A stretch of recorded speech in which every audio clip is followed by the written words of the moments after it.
दूसरे कुरिन्थियों 5वां अध्याय 15 वचन।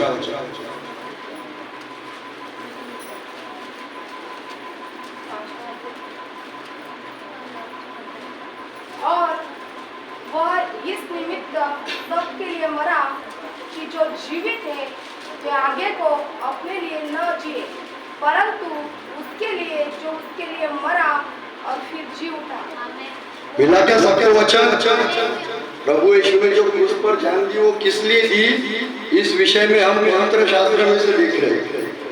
और वह इस निमित्त सबके लिए मरा कि जो जीवित है वे आगे को अपने लिए न जिए, परंतु उसके लिए जिए जो उनके लिए मरा और भी जी।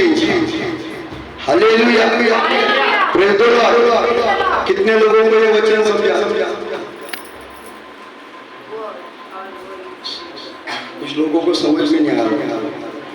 फिर से पढ़े वो वचन धीरे से। और वह इस निमित्त सबके लिए मरा कि जो जीवित है वे आगे को अपने लिए न जिए, परंतु उसके लिए जो उनके लिए मरा और जी भी उठा। Hallelujah.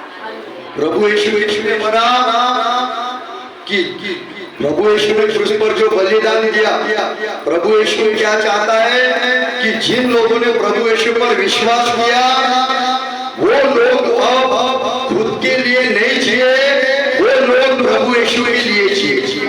Hallelujah, praise the lord. ये प्रभु यीशु की इच्छा। हम किसके लिए जिए? कुछ लोग सिर्फ पैसे कमाने के लिए जिए, कुछ लोग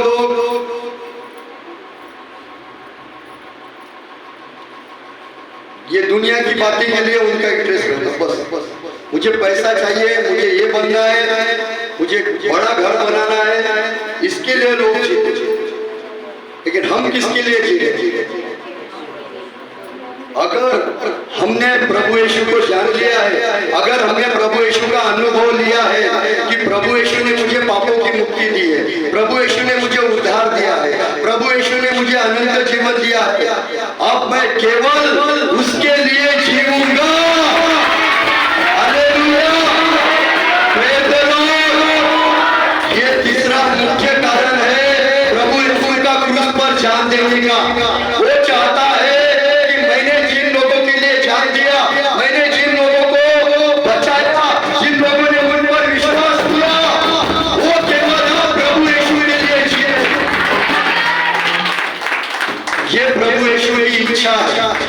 अब तुम लोगों को खुश करने के लिए जी नहीं सकते, रिश्तेदारों को खुश करने के लिए जी नहीं सकते। प्रभु यीशु के राह पर तुमको लोग तकलीफ देंगे, तकलीफ होगी, सताव होगा, लेकिन अगर तुमने प्रभु यीशु का अनुभव लिया है, तुमको कितनी भी तकलीफ हो, तुम्हारे घर के लोग कितनी भी तकलीफ दो, तुम्हारे समाज वाले कितनी भी तकलीफ दो, तुम एक ही शब्द बोलोगे,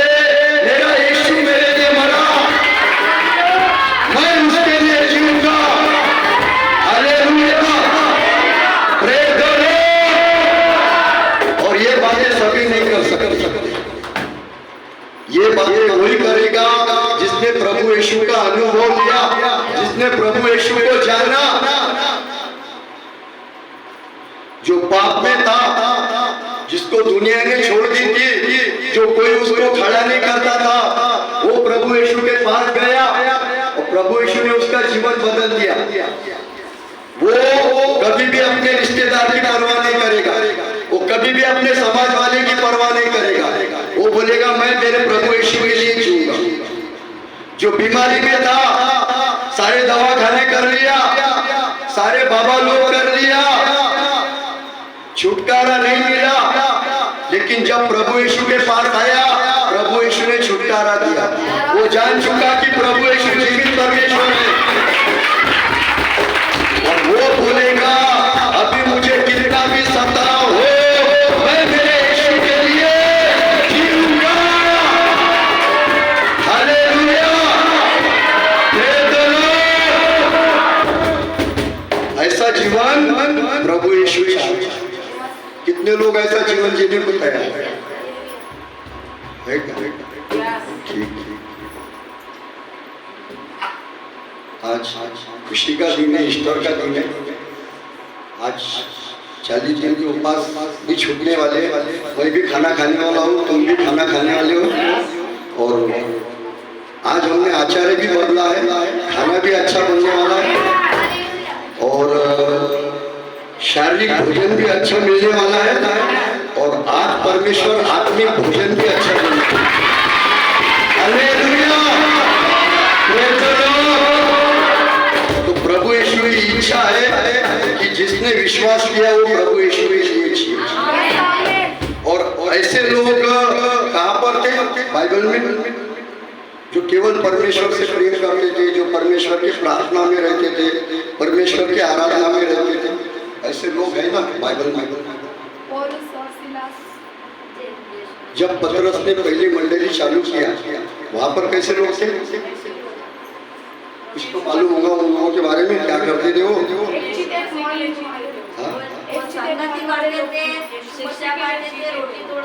हाँ, बहुत कुछ करते थे। पहले तो उन्होंने प्रभु यीशु के बलिदान को समझ लिया कि प्रभु यीशु मेरे लिए मरा और मुझे केवल प्रभु यीशु के लिए जीना।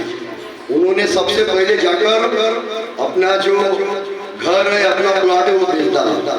मैं तुमको नहीं बोल रहा हूँ ऐसा, उन्होंने बेच दिया और सारे पैसे लाकर पतरस के पास लाकर दिया। हालेलुया! Praise the Lord. और उनको पैसे में कोई इंटरेस्ट नहीं था। वो जो पतरस जिसकी जरूरत है वैसा उनको पैसे देता था और वो सिर्फ मिलकर क्या करते थे? प्रार्थना करते थे, रोज घर जा प्रभु भोजन लेते थे। ऐसा उनका जीवन था और ये बातें उनके जीवन में आ गई थी कि मुझे केवल प्रभु यीशु के लिए जीना। और ऐसा करने से